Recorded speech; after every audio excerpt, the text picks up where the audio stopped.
Sorry, Tommie. It's all right. We only got 7 minutes in. It was we were talking about Peter Kingsley, and obviously the goddess was annoyed with us and wanted us to stop talking about Kingsley. So we were essentially saying that. I always hate this because you have to go back and repeat everything you just said. So Peter Kingsley's new book is out today, Amazon, and pre-orders, which is saying that it's. I'm not going to get it till sometime in October, it seems. But we were kind of saying that the Presocratics are lumped in together in kind of general kind of academia thing, and that then it's Plato and a Neoplatonic thought from then on, which is essential thing. Whereas Kingsley comes from more point of that the more important things are the Presocratics, and that depending on the book you read, because you were suggesting that the book you're reading, he doesn't suggest this, that it all kind of goes wrong by Plato and certainly by Aristotle. Yeah. I think in the one I'm reading, it's more like, well, Plato was the one who kind of, not rewrote them, but I suppose repopularized the Orphic and Delphic stuff, and the other fella, the triangle guy, Pythagoras triangle. The Pythagorean thought. Do you know? Yeah. Which I think I didn't know that before. I presumed that, from my ignorant mind, that the lads that are pre-Socratic are like seen as being just as important with what comes after. But he kind of explains that, well, no, in academia, it's a lot of focus, or so much of the focus is on Plato rather than what came before, which is an interesting thing. But I suppose the only thing we know about Socrates is from Plato. Like, there's no, and it's only like that's his written accounts are all we know of Socrates. So I can't remember who's the philosophy. There's a famous philosophy professor, a lady with red hair. I think it's Sheffield or something, and she talks about. I think it was her. Anyway, I was watching a video of her, and she was talking about why these older ones are a bit kind of ignored or pushed aside, and it's to do with like this kind of very kind of conservative way of teaching that they have in Oxford and Cambridge and stuff like that. And that, like, well, we've been teaching this for 100 years or 200 years, so we'll continue teaching this. Yeah. And so they don't as new things about the older people come in, they just kind of we don't need that because we have a tradition teaching this way kind of thing. The main kind of criticism levelled against all sciences, I suppose. But strictly speaking, science should improve upon itself constantly. But when you see the way people are being taught, or you hear stories like that, you go, well, possibly not. Maybe conservatism is a thing. So. Oh, it definitely is. And as I say, like there's always a big jump in thought in certain subjects when there's a generation of people die who were like kind of gatekeeping stuff, and like I don't know. Mr. Johns, the professor who didn't like Parmenides, and he was in charge of Oxford's philosophical studies, and he dies. Now you're allowed to talk about Parmenides again, and then some people. But like it's a weird thing that just tends to happen a lot in history, that stuff disappears and then just kind of comes back. Like I was reading something about, you can dig through my Twitter profile. I had a thing about music on it, about the popularity of Bach. You have to say it like that. I don't know why. That's just everyone does. You can't because I think it's particularly Irish people, because we've a possibility in pronouncing H's after C's. Without like when we say because our word for a lake is a loch. It's a bach. A bach. So, and also you don't want to do an Arnold Schwarzenegger impression either, though. I'll be bach. Apparently this he'd been popular at the time, but he'd been kind of he wasn't being studied because he was kind of seen as this composer who was too perfect, really. All his music was just too good, or too not rigid. It was like progressive death metal. That's the equivalent. Bach was. No, but it was just everything was, there wasn't any humanism. There's no weirdness to it. There's no weirdness to it, and it was just too good, and everything was done at the proper time. It was too symmetrical or something like that. I hope I'm explaining it. Too formulaic, too on the nose, too theory. Maybe, yeah, something like that. But then down to this like one French guy or one German guy who I studied in France, he decided, right, I'm just going to write a book about him. And since that book, he literally revived him from nowhere, and now he's like just one of the ones who the virtuosos study because his stuff is so difficult. That's amazing. Yeah, it really translates to guitar as well. So all the like Inwi Malmsteen boys, they all love that kind of stuff, you know, because it's like. That's my impression of Inwi Malmsteen, like, and I think it's a good impression.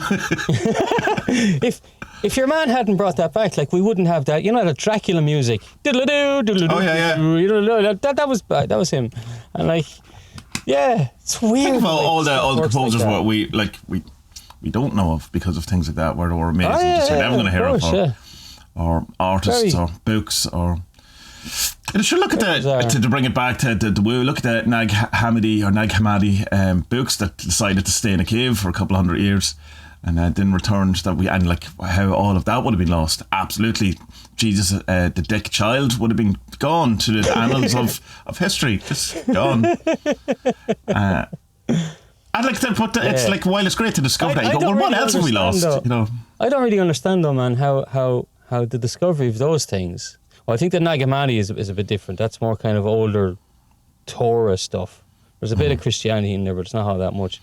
But the other ones, the Gnostic ones, not far away from me either, was it 20, 30, 40 years later or something? I don't understand how that didn't really change Christianity.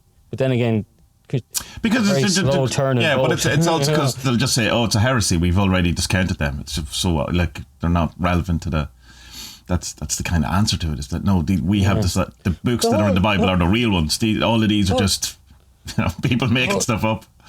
The whole heresy thing is such a weird thing because, like, you had the genocide of the Cathars by the Pope in Rome. You know, like literally formed an army. You know, what do you call it? Them Templars. Yeah, 100 years later, nearly, exactly. Yeah, went in and butchered a load of people. Who was I talking about lately? The Saint Dominic. Saint Dominic had been around at the time. He's the one who is said to have invented the Hail Mary, but he didn't. That was made up by a fellow 100 years later.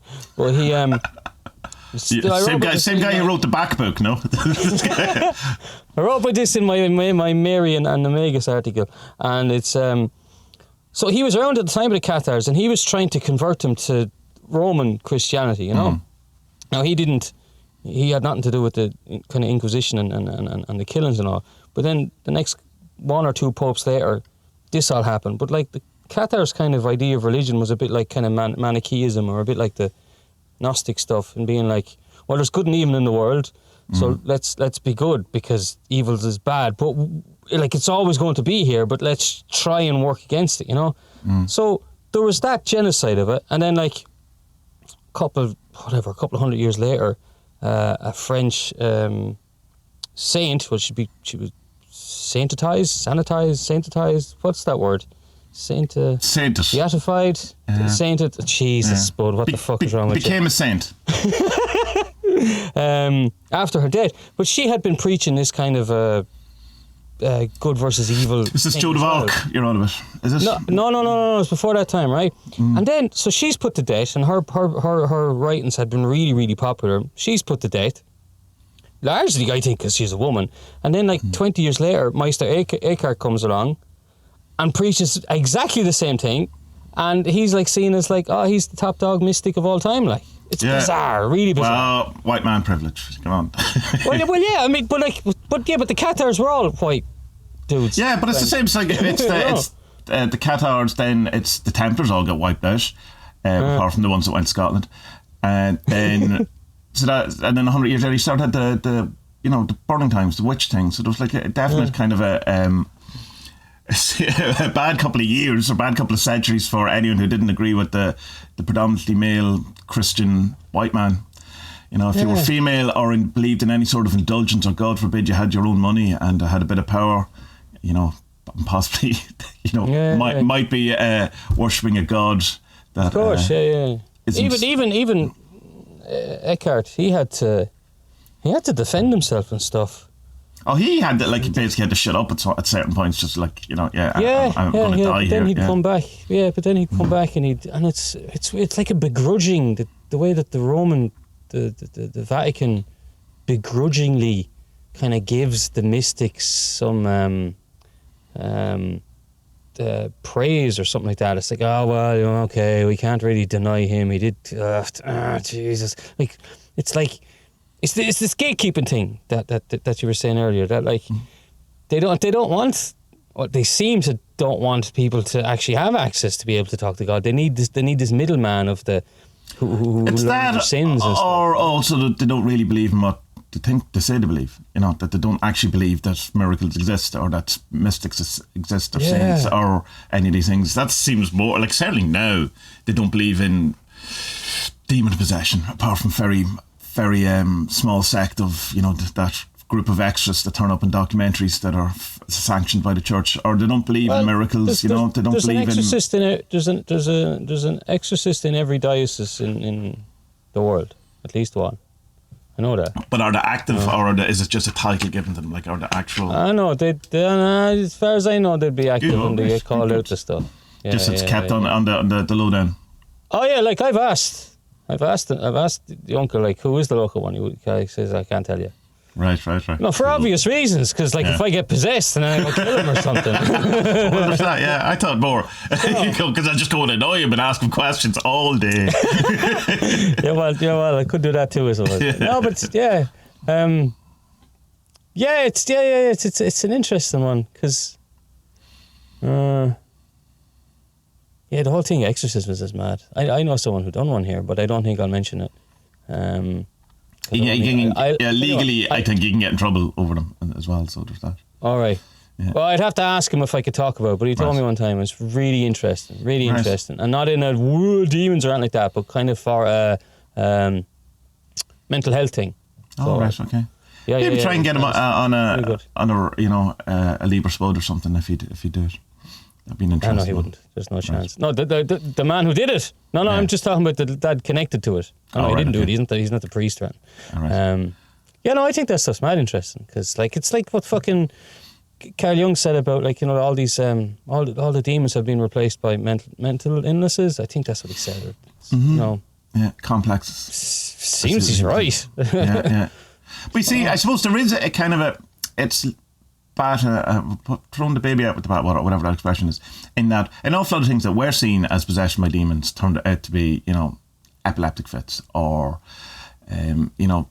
depression, or what's the other one, the split personality, but you're not allowed to call it that anymore, whatever it is, multiple personality syndrome. Multiple personality, and so, but I mean, I suppose there's an argument to be made, like, spelled, you could see that in demonic terms, but I don't think in the society we have now that it would be as helpful as treating it as a mental illness, or whatever. You're also not allowed to say mental illness, mental challenge, whatever that the correct thing is.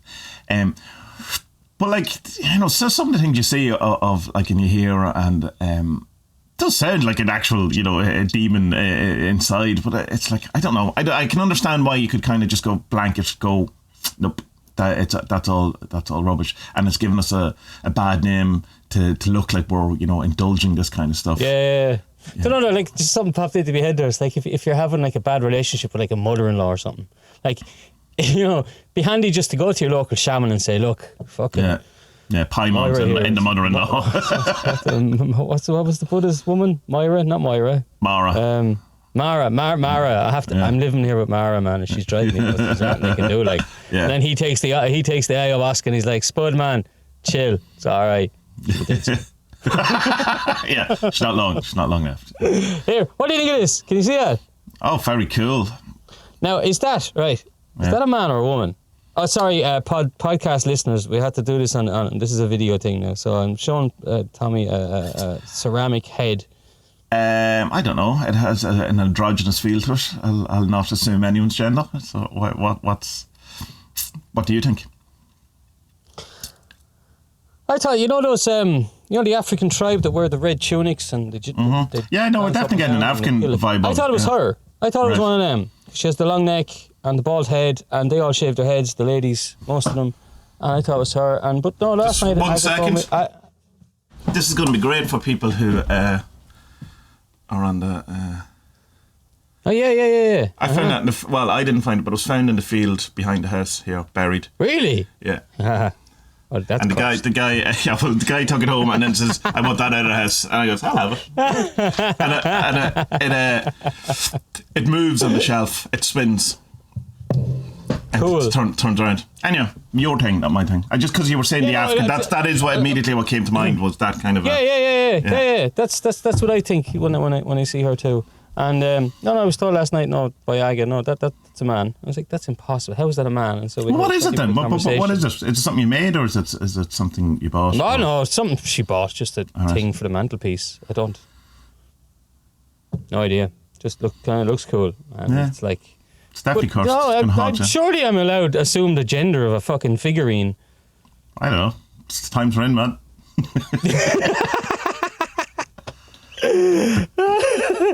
Yeah. Okay. Well, you didn't solve that, and I thought you'd be on my side. Well, what I did notice is that one ear is bigger than the other on it. So is there a thing to that? I noticed that too, and I was like, why isn't her face symmetrical? And then Aga says, nobody's face is symmetrical. And then I said, what are you talking about? My face is perfect. Of course it's symmetrical. And she's like, no, there are no symmetrical faces. And so that's something I learned last night. So she has no chin though. See that? Yeah.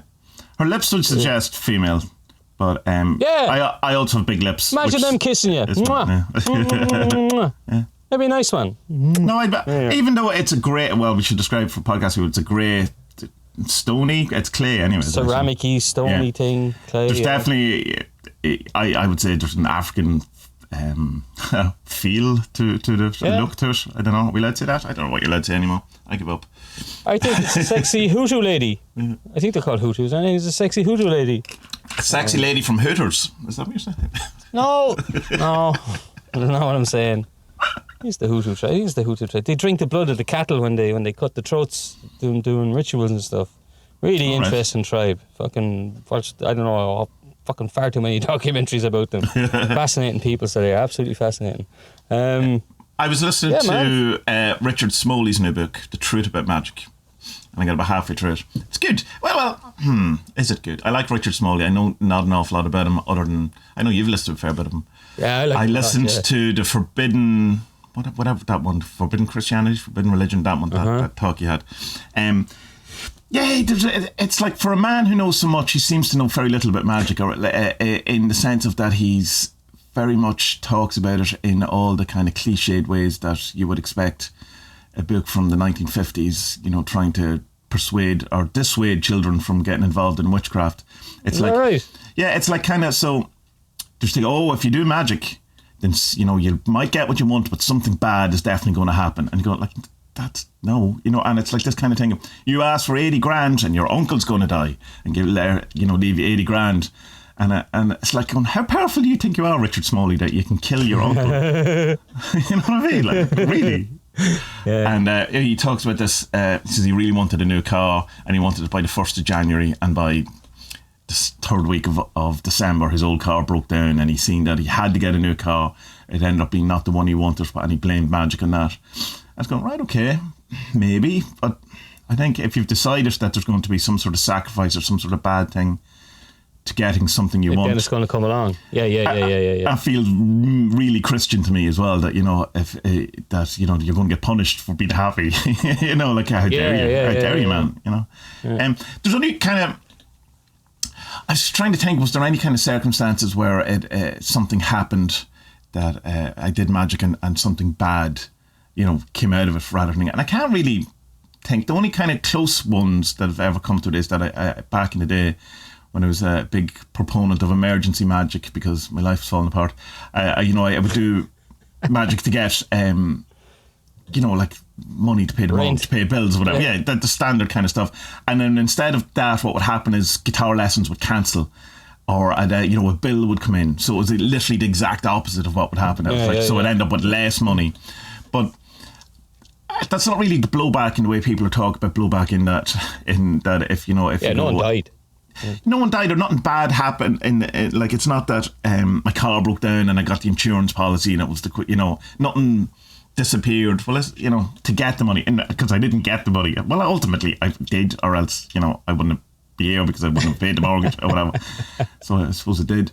But so it's a bit quaint, I suppose, for just Smoley's book in that, and he's kind of, it's done. he obviously did it. It's not just because it's a book. It's not him reading it out. It's him kind of doing, I think, kind of mini lectures around the topics that are in the book. Right. And they're obviously video because he points to his head in it, and you're going, it's not good to me, audio person. So yeah, but it's about 4 or 5 hours. I'll finish it anyway. All right. But it's just I thought I was going, oh, here we go. This is going to be Richard Smoley and magic. What more do you want here? Like, it'd be great. Oh, that's a bit disappointing because I like this. There's a lot of he does a lot of lectures for the Theosophical Society in America, and they're all as webinars or take lectures up on YouTube. And yeah, he seems to definitely know his stuff. So that's kind of disappointing. But like, is it all? It's like that's all kind of low magic, isn't it? That it's called. Yeah, and it's definitely, and he's doing the last bit is a bit divination, and it's like, and people think tarot cards are satanic, and it's kind of, I suppose, it's aimed at that kind of level. I suppose if you were trying to, the book you might give your mum who's not into magic, or something like that. That kind of like. Well, the tarot one would be interesting because he has a really good lecture about the history of tarot on one of those YouTube channels, and he really goes into it, and it's great. Like he just goes wild on the symbolism. It's really, really good. And I know he's someone who's mad into that A Course in Miracles as well. Yeah, he's given tons and tons of lectures on that. I think he's more into the mystic stuff rather than the kind of low magic, fucking getting a girlfriend, getting money. He's into the... I think, but going by the reason is that he's afraid of it. Yeah. That's what he would say. No, it's just not worth the risk. Yeah. Especially because he knows so much about the theurgical side of stuff and mystical stuff. It's mad that he just... Yeah. Well, there is I suppose, the kind of thing as well, which is, I've been kind of trying to hash out in my head, but I suppose you can give me your side of it. In the... when we were talking on the video there recently about life, life being an illusion and a dream and all this kind of stuff and kind of the implications around that. And I suppose if you are kind of to come from a mystical bent like Richard Smoley is, then I suppose indulging in the illusion is probably seen as a bad thing. And magic is certainly indulging in the illusion. It's trying to change. Yeah, okay. If you see the illusion, if you agree that it is. But it's kind of, right, I can kind of, right, okay. That's fine. I can get that, and it's a kind of a Gnostic thing of going. If I do think this is a prison, and not all people who think the world is an illusion is a prison, but let's say from that Gnostic, and not all Gnostics do, But if it is, and it is a bad thing, it's something that we have to get out of. So we should stop, having kids. Essentially, we should kill everyone. We should destroy the planet so that life can't exist here. And you go, right, okay, well, I don't like that, but just because I don't like it doesn't mean it's not true. But the other thing as well is that I was saying in the video that if you don't think this is real, then you're not going to be as a custodian in the way you should be towards, like, say, things like climate change, poverty, this kind of thing. I'm rewatching that Bernardo Kastrup interview with Kurt, what's his name, and they were talking about this last night. I can't pronounce it, like Jumanjiel or something. That 4.5 hour mammoth interview. You see the one where his girlfriend gives that to him? He talks about his girlfriend giving that to him because they live in a 1-bedroom apartment, so she has to stay in the bedroom while he's recording all these. Well, he's recording, and she says, and she has to pee into cups and all of this, and don't come out. And he was saying we were one for 3 hours, and he ended up talking, who was it he was talking to? I think it was for Vicky, actually, talked to him for 5 hours, whatever it was, and he was all excited after. This great podcast, brilliant, because the wife was going to fucking kill him. 5 hours I've been in here. So he was kind of going, what did he just do in the bedroom? Jesus Christ, that's crazy. But like, he must be earning a good bit of money off them. He could surely hire out a place for a day and do it. Anyway, it's because it's lockdown. It's lockdown. You can't go out of the house. That's what the thing is. They had to do them in. She couldn't leave with all that. That was more I see. Of course. So your thing there, what I've written down is consciousness wouldn't be able to experience itself as itself. Because you were saying, sorry. If we all were to work ourselves into a way that we didn't exist anymore because everything is an illusion and there is only existence, right? Then we would stop having kids, we would stop everything. Fuck the planet, yada, yada, yada, let's just die, all right? Yeah. But then, the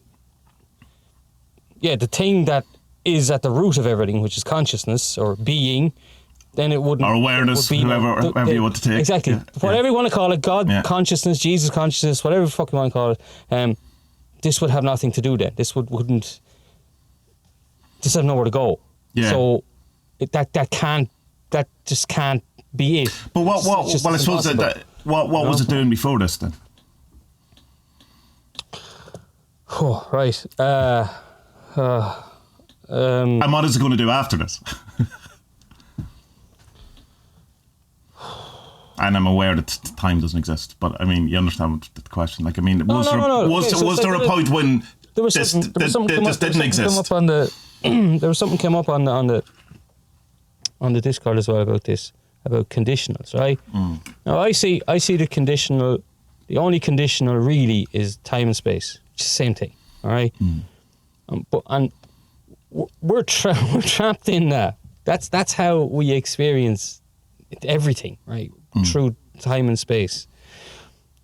But to be able to kind of transcend time and space is just to be able to not to be able to transcend it, but to be able to see it at its most finite kind of point is to realize that there is only being, and even if thoughts in your head seem to be illusions or not real, they still are real because it's happening in the being. Okay, you with me so far? Yeah. So I don't think there is a before or after. There is only a now kind of thing. And I know it's a fucking weird thing to say, but it's also and that's happened is over, and that's going to happen hasn't happened yet. So there is only now. There is, and then you can bring that down to there is only awareness, consciousness. You get me? Yeah. Then I suppose the thing is why is that happening then? What's the point of it? I don't know. I have no idea why. Yeah. The only thing I can come up with is because it's all that there is. So that's why. And that's a bad answer. I know it's a bad answer. It's not satisfactory. But also within that, because we experience everything in our dimension of time and space. I kind of see it like a bit like what Grant Morrison talks about when you open a comic. You can start at page 1, or you can start at page 50, and whatever is on the next kind of level above us, they, them, can drop in from time to time and have a look at page 10, close it, have a look at page 50, close it, and it makes completely no difference to them whatsoever. But that also allows us to be able to evolve through time and space because we started at the start of the book. Existence started at the start, and it's always ongoing. So that's why, I think that consciousness is evolving, a bit like Carl Jung's fucking God thing in Job. God learns from himself and his actions by experiencing himself through us, or itself through us, and also we're able to self-reflect on ourselves, and that has a bearing on everything else as well. So, but whatever's on the next levels, time to them just is nothing. It makes absolutely no difference. So it's like a book. They can open the book wherever they want. Or it's like those old books. Remember when we were 10, 11, and no, they would have you'd read 2 pages, and then at the bottom we would say, if Frank chooses coffee, go to page 10. If Frank chooses the milk, go to page 25. Steve Jackson, Ian Livingstone, Fighting Fantasy. Is that the writers? That's my kind of idea of what. I think the kind of problem stems in with me with the why thing is that because you're kind of told that God or the source, whatever, is the omniscient, omnipresent, all knowing, all dancing, whatever it is, and I can't understand. Well, at the Alan Watts thing of that he got bored one day and decided to play a game of hide and seek himself, and right, and it's not Alan Watts, it's that's it's a Vedic thing, isn't it? And it's like that's the and the answer is like, oh well, why do you watch a horror film? Why would you put yourself in a thing? And it's for entertainment or in some kind of way. And I go, right, okay. So what ultimately, shouldn't I just play the game then? Because if God, me as God, wants to play the game, shouldn't I just totally indulge in it and not try to escape it, not try to evolve, not try to awaken because he wants to play a game? Is the game to awaken or is the game to play the game? And it's gone, right, I don't know, it just kind of gets into nonsensical. point at that It's funny because literally the bit I finished the video last night. Castrop was saying, "No, play the game, but know the game and play the game as it's to be played." So that means that you still have to be moral. You can't go kill your neighbour just because he didn't say hello to you this morning or nothing. Be moral, but when you see the game for what it is, then play it as best you can. Like the way he explains how he writes his books is just like exactly the way you were explaining how the album came about. Right. It just had to be done. It had to come out. It doesn't have much of a say in the matter. But when he writes it out, then he fixes it up and makes it nicer.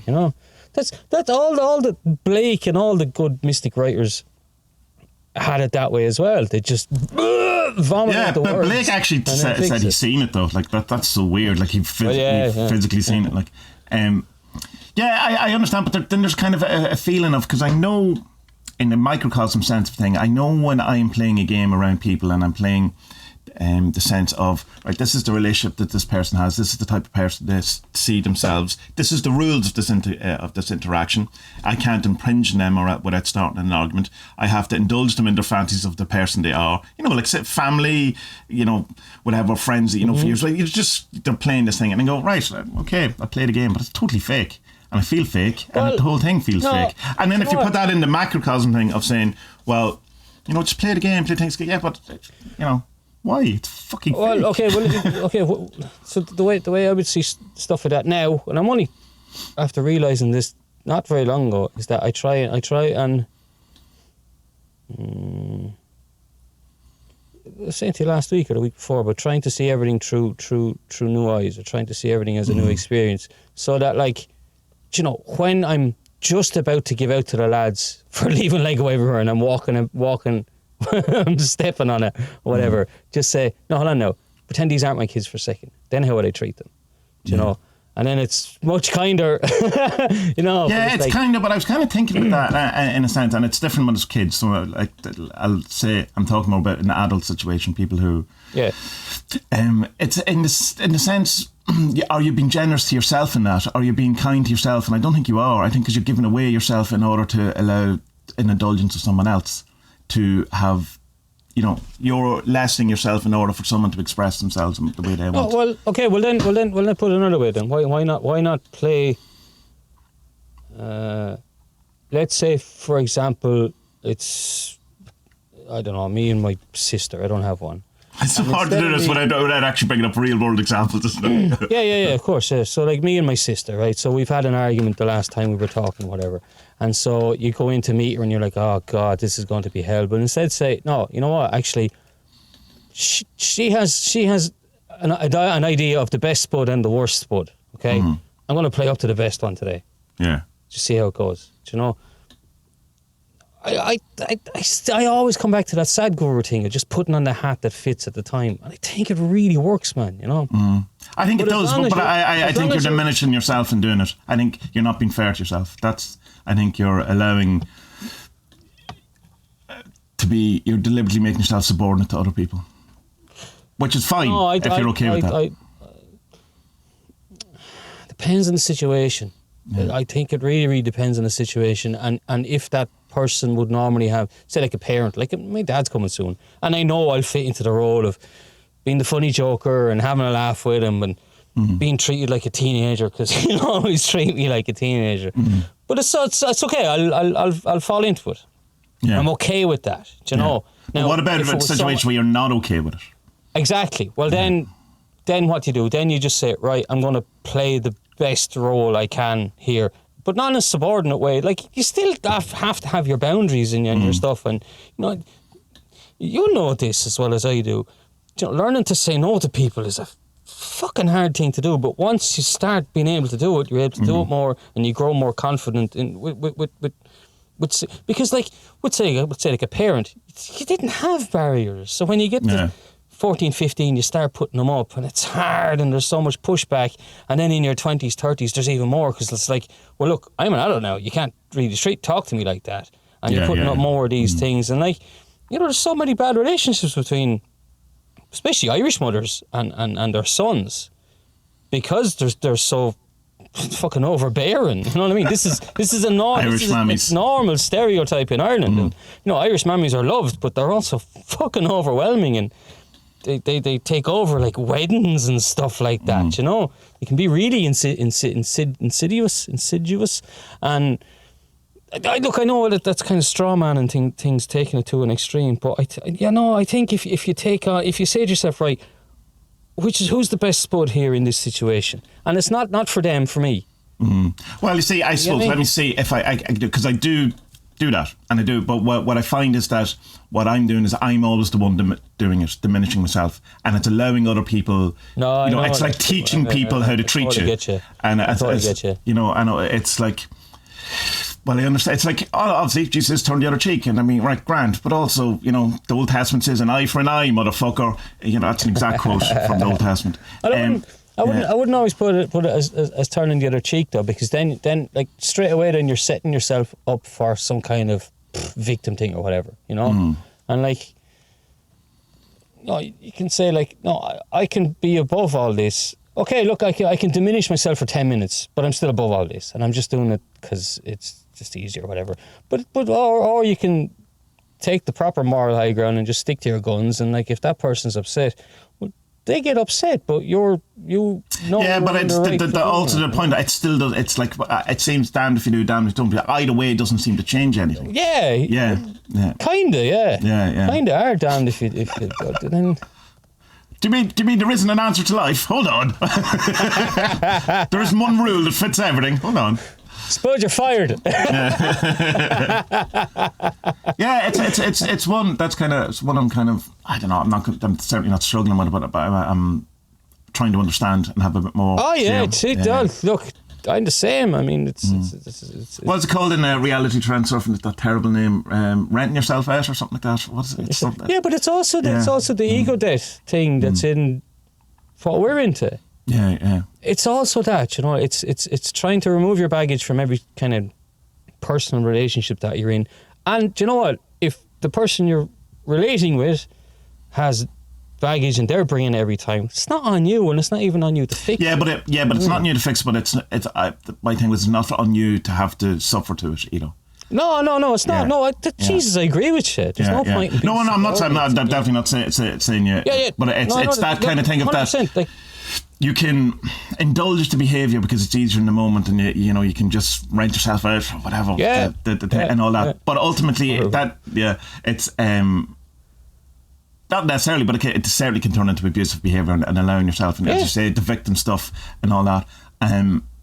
So I don't know the answer to it. Like, I mean, I don't know, because it's even if you engage, because obviously I've spent so much of my time engaged in trying to fix it. That hasn't worked either. I think, man, everything just has to be. I think if everyone was on the same page and everyone was trying not to bring the baggage to it, it would work. Yeah, well, I'll put it this way. I think, like we said before, what I'm trying to do is I try and see everything as experiencing it for the first time. Yeah. But that also means that in like long-term relationships where there is baggage, tons of it, just still try and see it as a case-by-case thing, because you can't have a new experience when meeting your ma, dad, sister, cousin, whatever. You just can't. You know that person for 30, 40, 50 years, whatever. You can't do it. But if you just try and see, right, this is an isolated one. What happened the other day, it doesn't matter to me. If it matters to them, okay. What if it's the exact same behaviour? You know? Like, say, let me give you an example. Let's say someone never puts the bins out, right? And it's so every time you see that the bins aren't put out, you go, this is a new experience. This is the first time the bins have never been put out. Or like, or do you acknowledge the pattern? You know, like, and it's like, because you can go, right, grand, first time, and you can go, but you know what? Okay, so the first thing in that example, I would say is, what's the most important thing here? The most important thing is put the bins out. Right? Yeah. So if you see the bins aren't put out, put the bins out. Right, because they could be along in any moment. Put them out. Yeah. And then you just say, I know I've asked you once or twice before about the bins. Is there something do you not like doing it? Do you want me to do it all the time? And if they say then say, okay. Yeah, well, like so say someone is doing something to you rather than something not being done. So say someone is constantly taking a pen off your desk, and so you're always left with no desk or no pen on your desk, and you've nothing to write. Yeah. And so, this is a new experience every time. I'm not saying no, if I'm genuinely trying to hash this out. I'm not. No, I understand you. I'm trying to too, man. I'm trying to. Yeah.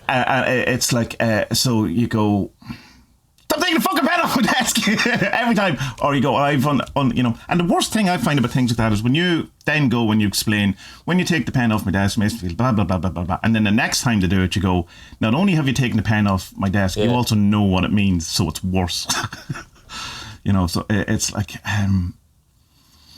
as I'm saying, I think it would be all great if everyone was showing up in the same way. Of course, Tom. Yeah. It'd be a wonderful world. If we were all I think, well, that's the secret, isn't it? If everyone was just as awesome as me and you, Spud, I was trying as hard, was as perfect and saint-like as us. For fuck's sake.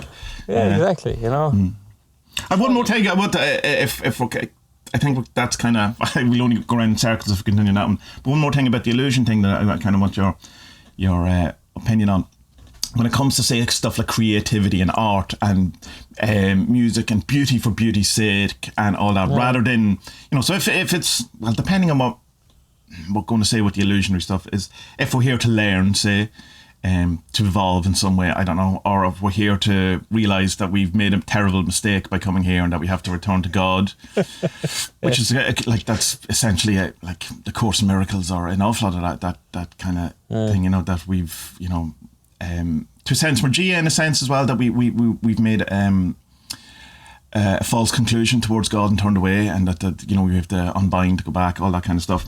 But it's like, so where does the place of just beauty and stuff, like, because wouldn't art and stuff that makes you, you know, without taking aside from, say, what we talked about before with the Rupert Spira, the path of beauty, I'm not really, I understand that is one answer to it, but wouldn't then art and music and all that, would that not more be something that is making you stay here or getting you more, you know, under the spell of this illusion or whatever, and like, you know, that it's making it a bit more appetizing or, you know, attractive or something like that.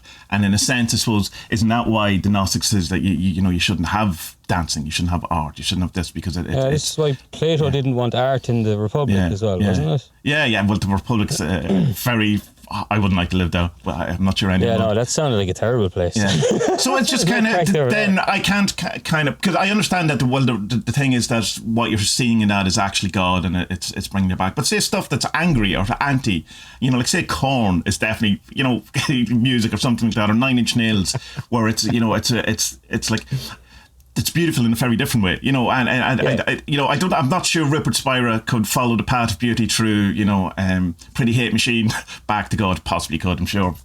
That's, you know, but it's like, well, I don't know. He'd probably turn it on. He'd probably focus more towards the creativity of it, and that's the beauty rather than the product. Yeah. But he would suggest, I suppose, that it's the feeling you get from the painting or the product or whatever is the thing that you follow back.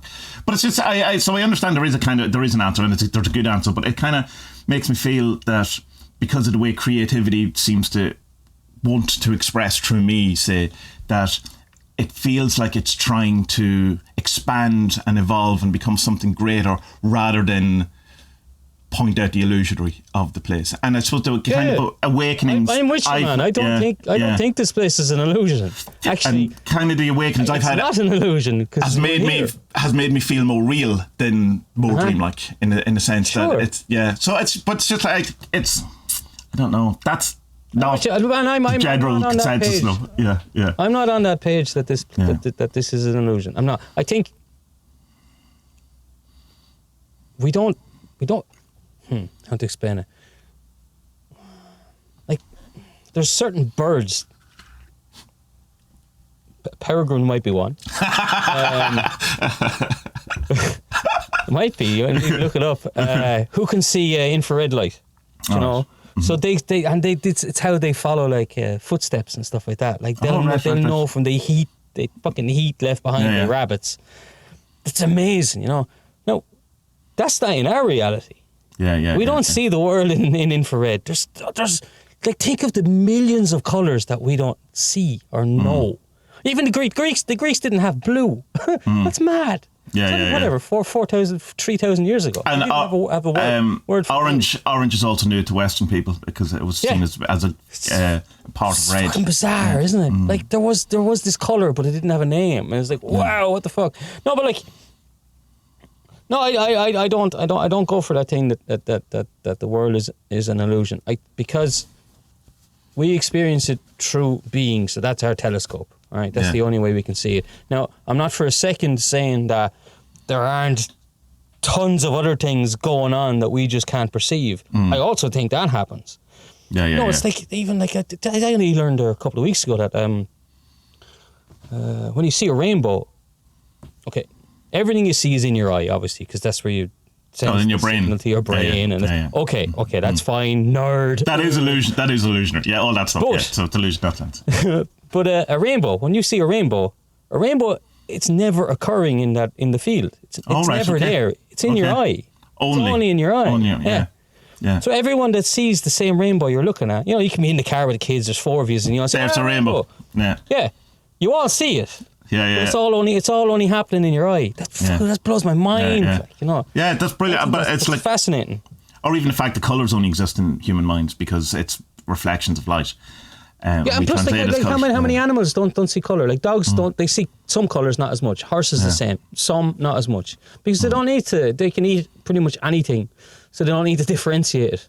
That's why we have evolved. Yeah, so I'm certainly when I say I don't think this place illusion, I mean I definitely have illusionary ideas about it, and I certainly have had bad ideas, or I through certain shadow work or binding or therapy where I've realised that I've been looking at the world wrong. And certainly when you have an awakening experience, you kind of, not that you see that you've been looking at the world wrong, but you go, that thing that was there, you've been ignoring it, or you're in some way or hiding it, or I can't really explain it, or you've put all these thoughts around it that you're not allowed to have it. So I understand that in that sense that you can definitely have an illusionary experience, but I think when people say that it's all a dream, what they really mean is none of this matters, or none of it's real, define real, and it's. I think it's. I think it really matters, and it's very real. I think it's the only thing that matters. I really do. I've had to come to that conclusion. I'm certainly that's definitely where I am too. Yeah, and kind of the reconnection with, because when. The reason I really didn't get into the kind of the nature and stuff, even though I love it, and the reason why I wanted to do aromatherapy is because I loved all that kind of plant and kind of healing and how it all connects and all this thing, was because, well, if it's all an illusion, what's the fucking point? Forget it's all, and it's like, then why do I feel so good when I'm in a forest? Why do I feel that I'm surrounded by something, that kind of, that thing that's in a tree that's also in you, You go into a forest and you're like, I'm home. Of course I get shit. They're fucking, you can almost hear them fucking talking to you. They're weird words to come out of my mouth. But I totally agree with you. I know what you're talking about. But so I think the more, I really like the kind of the Job thing, that Carl Jung answered Job, where God is evolving. I liked Tim Freak's kind of thing on it, where it's, rather than it being awareness, that it's being, and that he thinks you can get to the non-dual awareness state. Good for you. Come back and be Tim. And I think that's the important bit, that the I think an awful lot of your Gary Webbers seem to have no truck with it all. I think you can have a non-dual thing and have awareness, but it's not as important as Tommie in a way, you know what I mean, or what he does, or no, of course. I agree with you. Kastrup's thing on it is the way he words it is quite different, but I think we'd be on the same page in that he thinks everything is illusionary, but it's experiencing itself, or as the I, or as itself, or as him, through the way that consciousness has evolved. Is that making sense? Yeah. And that each of us is a different I, even though we're part of something that's bigger than us. And but that's non-duality as well. I'm not. I don't think it's an illusion in the way that everything that it's thing to be escaped from. You have to wake up. Put it that way. I don't think so. I think think to live your life as good as you can, that's to be awake. Yeah, you know? or to kind of play with the idea that rather than it's that there was a fall and we were here as a punishment thrown out of Garden of Eden or whatever, all that kind of going, no, this is brilliant that we're here. This is the right thing. It's not something to run away from. That it's wonderful to be here. That it's the perfect thing to be here. And I definitely didn't have that until recently. Because it was like I was always, and it was why I kind of gave up doing magic too, because it felt like an indulgence in the Matrix, or why I had no one to really had any goals is because or exert my will, because I felt like, no, you're playing into the game, and I was going, no, well, hold on, play the fucking game. You're here to play the game, so play it. Yeah. There's only the game. But the game is being. The game is it's being. Yeah, I think being suits me better than awareness. I know it's like, but being seems to encapsulate it a bit more for me. Although I know when you say awareness, I know what that means to me. Yeah. But then, like in the being, then that's when you're able to get those kind of highfalutin Buddhist ideas of attachment, detachment, what do you call it, dukkha, and all those things. Because then you can say, right, well, if I'm just being now, fucking, I'm alive now. Then why am I carrying this fucking 20-year baggage of hating my whatever? Go away. And then you're just able to walk taller and go, wow, this is cool. And then not getting stuck in that thought too. And then when the next thing comes along and the kid is like, oh, I want some more milk. It's like, yeah, great, milk. How cool is milk? Milk, did you know milk comes from cows? No, again, and I think that's kind of my realizations and my awakening experiences was that I've been putting baggage on this thing that I know is real, I know is true. I've just not believing it because, in a sense, I suppose I've told myself I'm not allowed to believe it. And then, you can fall back into it too, all that kind of, back into the sleep, back into the dream, all that kind of thing. But I'm petrified of that thing that the Orthodox Church has, or half of them have. But the thing I was telling you about last week about the 7 spheres will try and drag you back down as soon as you die anyway. So, I may as well just have a great time while I'm here and try and enjoy it. Light a candle every day for the 7 spheres, send them some cake. And, I don't know. That's the way I see it, but you know what? It's true. Those interviews with Spyra and Kastroff that I've been able to vocalise it. This is the way I've thought about it for a while, but I've not been able to sort it out in my head, kind of thing. You know? Yeah, so, and he's a good channel. He's some alien stuff on it too, which I haven't got into. It'll be interesting to see what he. Your man, yeah. Kurt Jumanjil, whatever. I watched his documentary. Yeah, it's okay. It's a documentary of its time, I would say. Spirit of the time. But he has another one about Islam that I haven't come across. But I probably know so little about Islam. Something I should really know a bit more about. It touches on the Sufi stuff only through Kingsley, though. The Sufi stuff is pretty cool, but it's just mysticism, but a different. It's not Christian. It's the other type. Yeah. You know what I mean? It's the same. It's just oneness. Non-duality with God. Maybe not non-duality, but it's oneness with God. Yeah. Here, I was watching something about your man. John of the Cross, Saint John of the Cross, and he's the one who came up with this idea of the abyss kind of thing. Yeah, it's not really. That's been mangled by our Western magic thought of. Really? It's not really shocking. It's not really as dramatic as. Yeah. It's crap, but it's just ego death. It's not like wrestling with fucking demons or Satan around. It's just like, yeah, you have baggage. If you can get rid of it, that's it. Yeah. Oh, okay, John. 100% Cronzon's coming to visit you this afternoon to have a word with you. Go, oh, yeah. I'm ready. Come on, bring it on, bitch.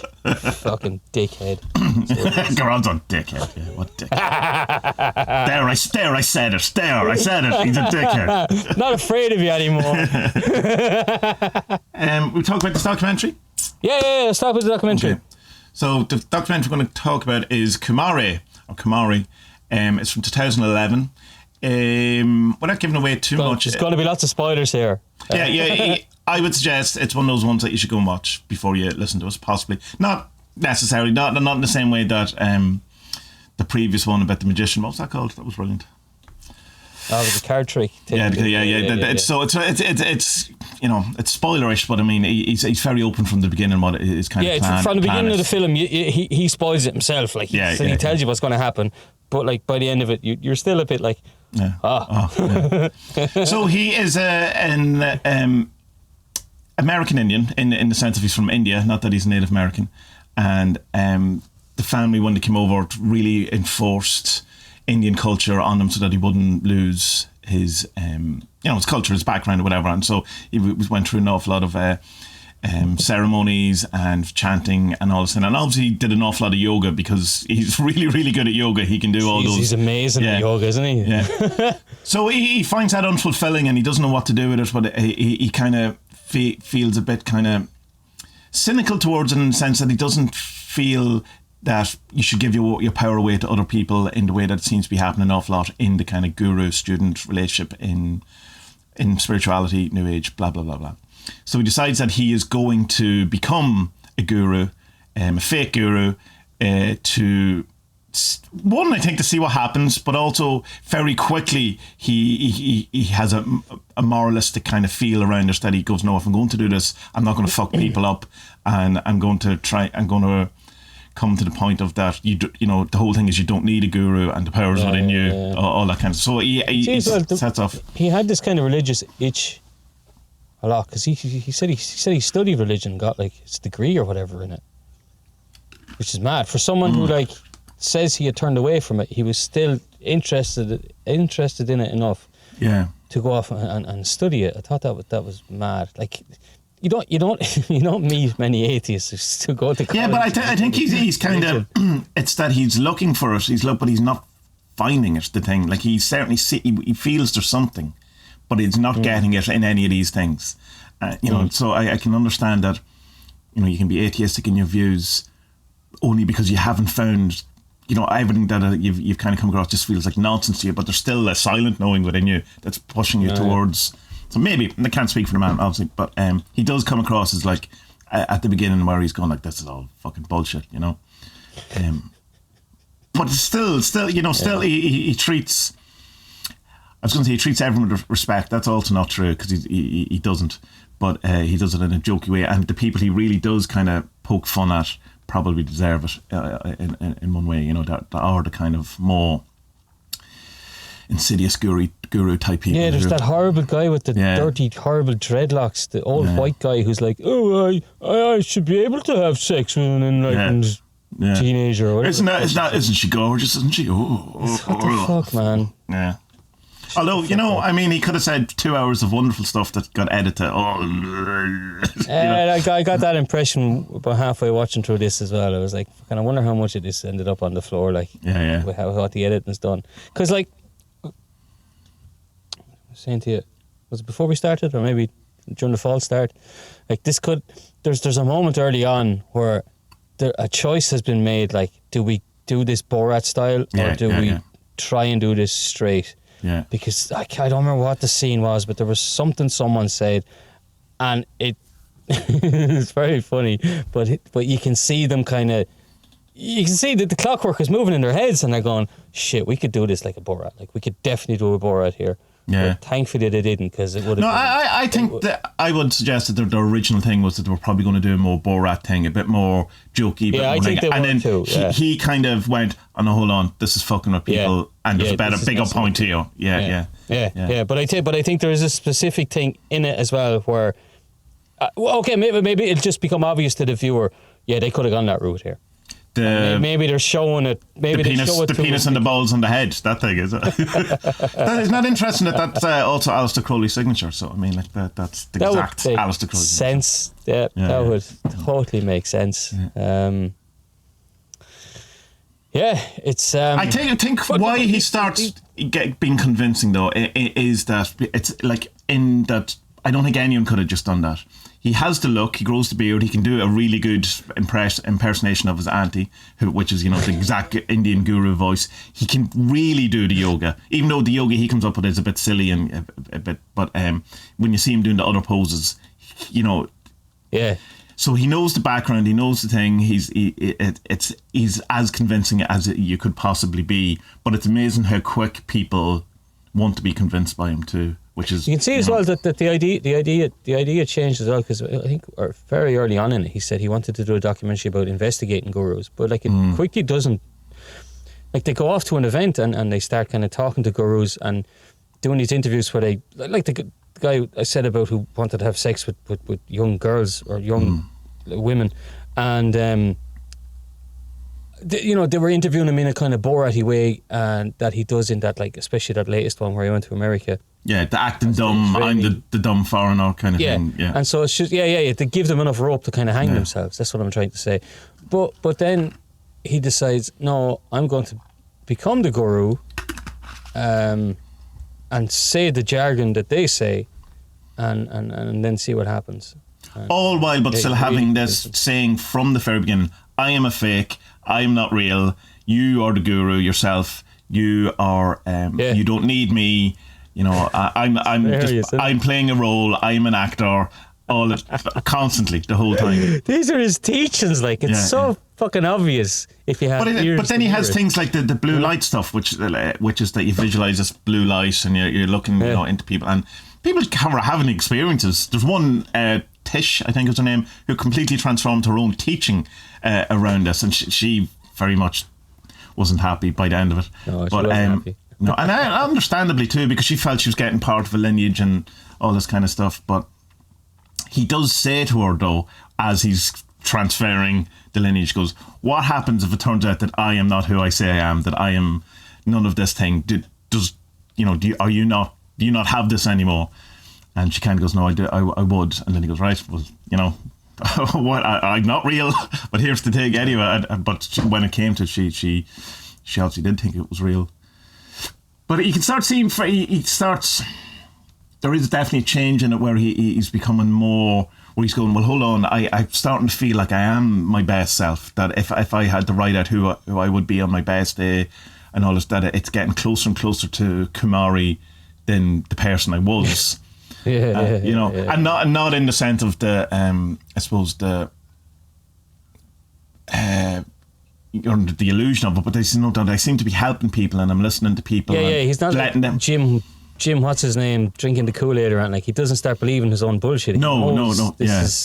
But he says that like by playing this role of the guru, I'm actually becoming a better person, kind of stuff. Which is such a paradox, because like he's obviously lying to all these people, but because he's given them like, it's not that he even gives good advice or anything like that. He just listens to their problems and lets them figure them out for themselves, what they need to do, by just listening to them. Because he does say at one point someone's telling some intimate problems with their husband or the wife or something, and he's going, I really wanted to tell her to leave, or but I don't know her. I don't know anything about her or whatever. So he just kind of reflects back, to the person, which is what most people need anyway. I think, well, not most people. It depends on circumstances, but a lot of people need just to be listened to rather than, I don't know. Although some people do want to be told what to do. That's quite clear from this too. They do, but isn't well? I mean, the psychology I did was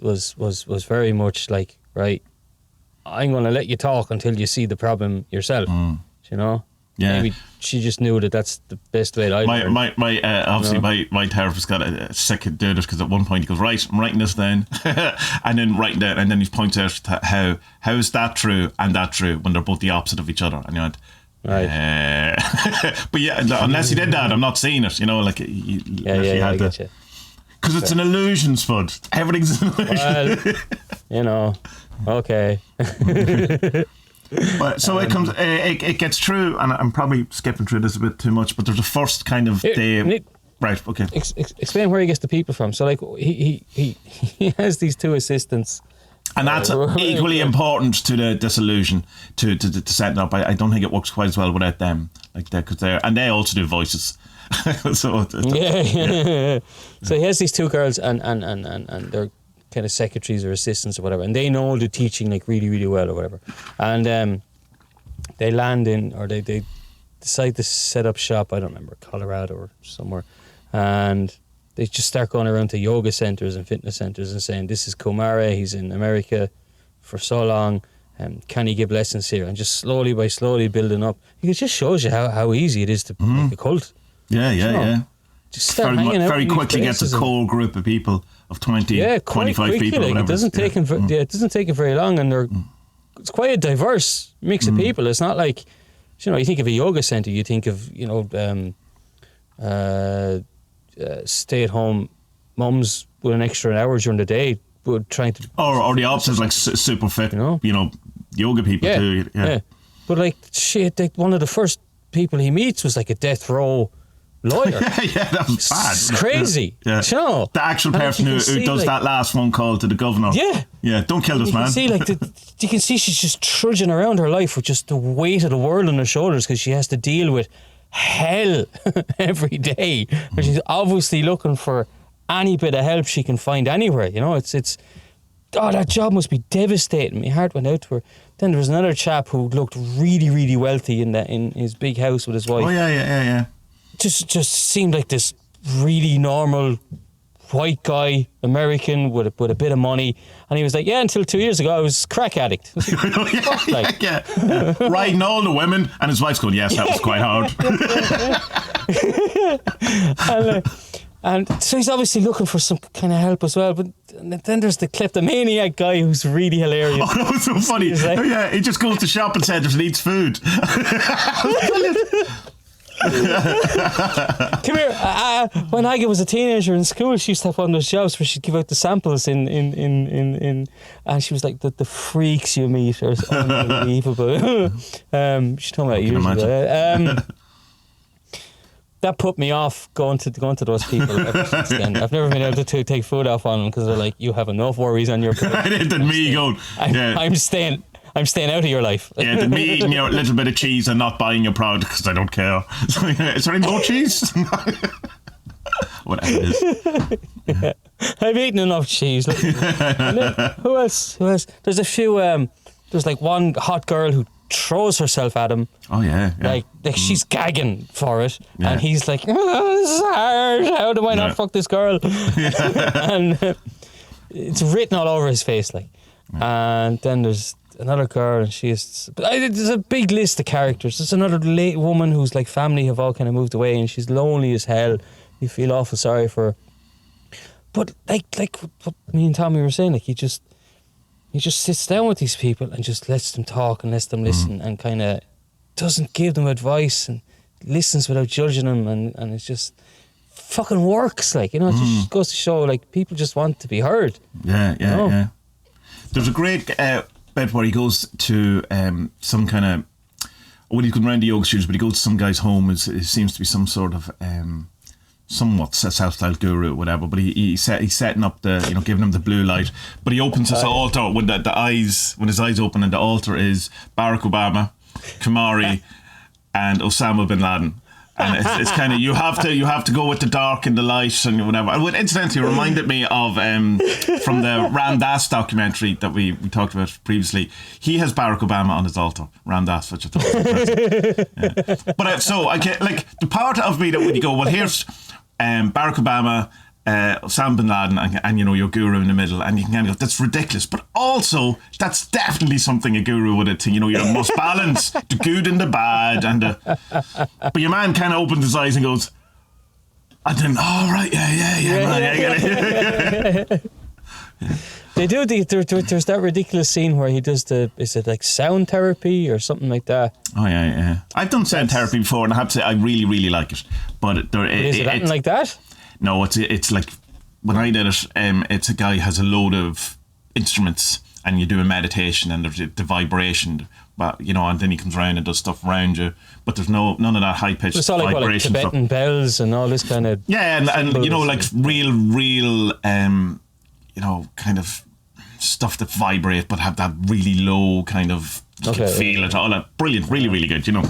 I wouldn't like to do it one-on-one. I was in a group, like there was about 20 of us doing it or something in a big room, so I and I've seen other stuff where they do the sound therapy and they kind of take the piss out of it or whatever, but they don't discount it. It's worth doing. The reason why it gets really funny because he goes full Borat. This is the most Borat scene. First of all he takes all his clothes off, and then he's rolling around, really getting into kind of this ecstasy, and your man's going, "Oh, this is the most amazing energy I have ever come across ever."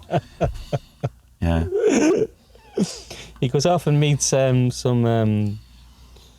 of the what do you call it, law of attraction people, which is it's like a scene from The Office. Like they end up becoming his students or whatever. That couple too, though, don't they? The woman who was running it, but not the other guy. What was the thing in the middle of that? They bring him to like a lecture or a meeting or whatever, and they get thrown out in the middle of the meeting, and they don't really explain why that happened. He winds up talking. I think the time was up or something. I thought he said, we just have to get out of here. I thought they were being thrown out for I don't know. For so there's a holy black man in the room. Time or something. All right. I think it was something. But then they go outside into the garden. Yeah. She was annoyed, and he does this. They had asked him to do these vision boards, like what? League of Attraction. What's the League of Attraction? It's the latest Marvel film. League of Attraction. Law of Attraction. Now with the power of. Shut up, Spud. He does these amazing vision boards where he wants world harmony, and he has people, and he has these cutout smiles at everyone, and it looks like there's a thin line between psychotic and hilarious. And it's fucking brilliant. All these fake smiles and all these people. Yeah.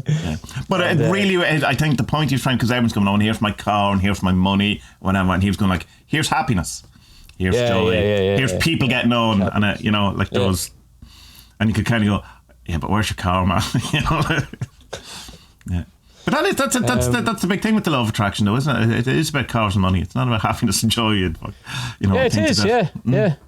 That's what kind of I don't like about it. It's too material or something. Like there's more to life. Anyway, whatever we can talk. Well, it's not. Well, it's more. What are you looking for with this car? Maybe trying to get that rather than the car, because the car's not going to give you that. Are you looking for? I want to get to work faster, move closer. Yeah. That's easy. So the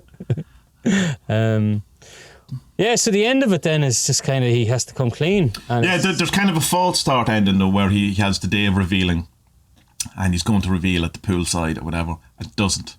And you can see the face on the assistant. She's in the background going, on his left. She's horror. She is shitting herself. That it's all going to go to hell when he tells them. He can't go through with it. And you're just going like you totally get his point of view of why he did it. It's a bit like. Did you ever read that Truman Capote book about the murderers? Oh, in Cold Blood. On death row. Yeah. Like the whole fucking book. You hate these bastards. You hate them. And in the last chapter, you're like, fucking he got me. You start, you feel sorry for him. And it's, okay, this fella didn't kill anyone. But he's taken them for a ride. Yeah. And you can say, well, he was honest with him in what he was teaching. He was always saying, you don't need the guru. I am the illusion. I am not here. I am not real. Yeah. You. The guru is within you. I'm about awakening the guru. Okay. If you follow his message letter for word by word, then but these people aren't seeing it that way. They're seeing the guru and the teaching, and you just feel sorry for everyone in the whole situation. Yeah. Him, his staff, the people, the swimming pool itself, all of the things. But I wonder, was he going to reveal there, or was that kind of another? Because the actual reveal seems an awful lot more. Planned and rehearsed. Not rehearsed in the sense to go to a building, it's more, there's an actual, there's a TV screen there. It's a bit more showbizy, or it's a bit more end of documentary kind of setup than sitting by the swimming pool. But there's kind of a break, isn't there? He goes away after the swimming pool revealing, and for 8 or 9 months or something. So he obviously didn't know what to do, or he's just like, I don't know how to do this to tell people. And he kept in touch with them, and he's ringing them and putting on the accent, and the girl, the woman whose family had all moved off, she lost something like 90 pounds weight. Fuck, that's a ton. That's like 40 kilos or something. Yeah. Christ, that's like an aga nearly. A whole aga, a whole person. Yeah. And it's like, the guilt he must have been going around with, just going, what am I doing? Who the fuck am I? What? And then, I think that the way he I don't think he had much choices in the way that he had to do the reveal, because it had to be.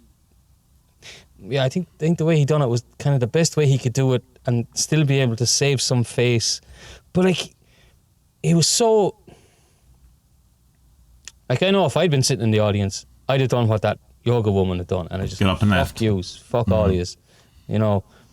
Obviously, your ego is going to be just too dented by something like that. Mine would be anyway, because I'd be distraught that like a teacher had given me this knowledge, and then for the rug to be pulled out from underneath you, you know, like even with the what's his name, Adidas stuff or something like that, like you can still appreciate the teaching from that and say he was a criminal.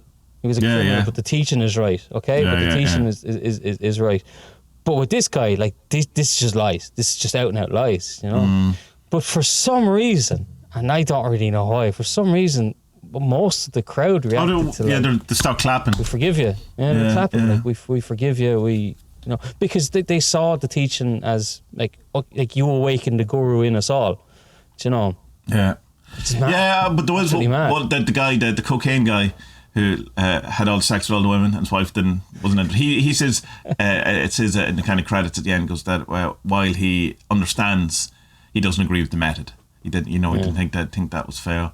And the thing goes, even now people think he has psychic abilities. You know, and it comes to a woman, you know, you definitely do have some psychic abilities. No, he doesn't. But yeah, it's really good. I like it. It's really good. Yeah, it's really good. Definitely everyone should watch it. Like, it's one of those ones that, like, I know we say this a lot about, but you should watch it. If you're in any way into spirituality and, you know, have dealings with teachers or anything, it's a huge eye-opener in how easy and susceptible we all are to... How easy I would say all of us in spirituality, in New Age, magic, whatever it's called, are a couple of weeks away from joining all of it at any point. All of it. It's not just... Like, you know, people have this kind of stereotype of, like, you know... people who are into spirituality, all these blonde airheads from California who are into fucking travelling to Pleiades or whatever in their meditations. But it's not, it's like, she's a fucking death row lawyer. She's way smarter than all of us put together. Yeah. And if she can fall into this thing, all of us can. You know, it's just about... A lot of people just need a bit of guidance or help or a bit of... to be listened to or to be given, I suppose, to be give themselves permission to do all this, and you can get your permission externally through the guru to give yourself permission. Now, you know, that's a big thing where truth only resides outside you. So I can understand that, but he could have easily definitely have had taken loads of money off them. He could have very easily have had sex with a lot of them. He could have, you know, there's immediate and obvious abuses he could have done there. He could have turned off the cameras and just says, "Yeah, I'm going with this." Yeah, absolutely, yeah. He could have quite easily gone with that and just convinced thousands of people. Very, very, and I'm sure the thought fucking crossed his mind. I'm sure it did. No. Yeah, I absolutely. No. Yeah, halfway through, you can see that he's going like, oh, "Hold on, you know, let's reconsider what we're doing here." You know. Yeah, particularly after when he doesn't reveal himself when he's meant to. I'd say there was a couple of meetings on the production crew to see what was happening. What's actually happening? Have we set up an actual cult? Yeah. Are we going to prison? What's going on here? Are we the baddies? Yeah, are we the baddies? Yeah, it's good. But like, what's so good? It's such a good mix of like of humor and poignancy, and then there's this kind of like at the end, like I was watching it with ourselves. At the end, we were just kind of like, what would you do? Like, what would you do for him? What would you do if you're one of the people? Just like what? Like, how would you deal with that? You know?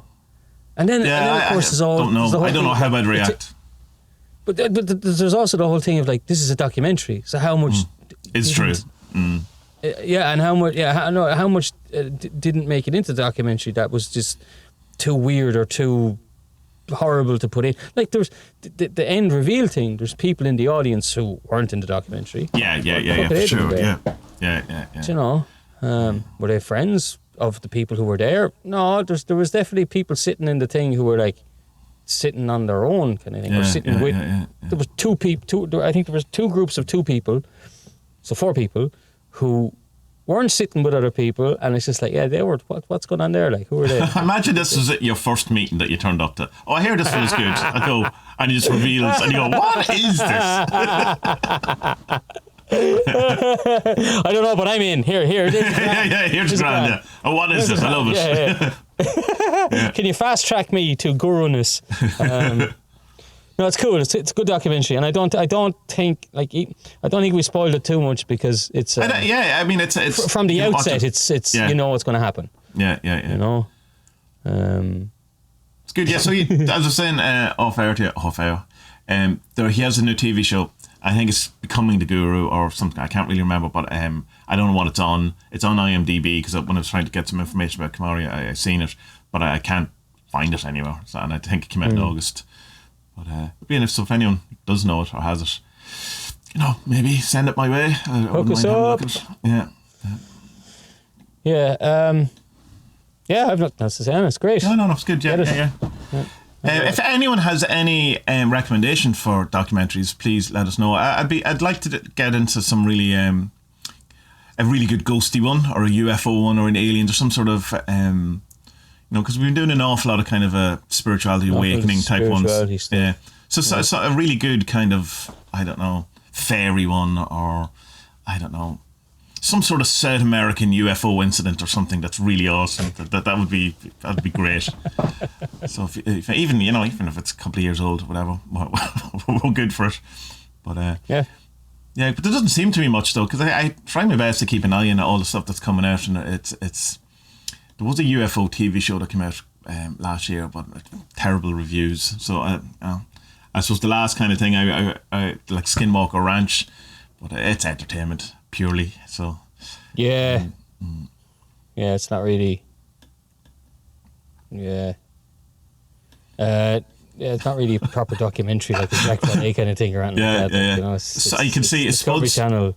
Spud's brain has switched off. It's got into slow gear now. I mean, it's just cracked, like, you know what I mean? It is. It's great. I love it. I mean, just everyone should watch it. 10 out of 10. Brilliant TV. It's also there's an entire episode about them digging a hole, which is this is what you're getting into if you do watch it.